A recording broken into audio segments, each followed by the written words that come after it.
Be sure to turn the power off before performing any maintenance. Before performing this service, it is necessary to shut off the water.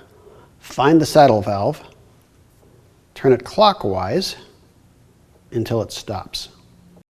These components are common to most AprilAire humidifiers. The parts in your model may look slightly different, but the assembly procedure is similar. The plastic component should be washed using mild soap and water prior to replacing the water panel. The panel must be replaced annually. On the back of the box are clearly printed instructions for your model.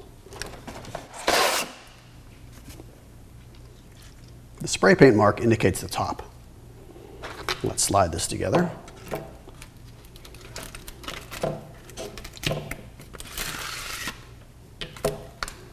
You'll notice notches.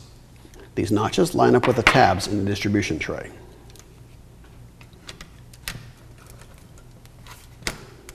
Snap that together. Now the assembly is complete. This is the other style scale control insert. It's a complete square, and this is the distribution tray that matches it. It assembles similar to the last one. Snaps together, and this is now completed. On this side of it, you'll notice a little loop. That part goes towards the humidifier. This side goes towards the furnace or ductwork. I'm your host, Jay. Thank you for watching. For additional help or questions, please feel free to contact us.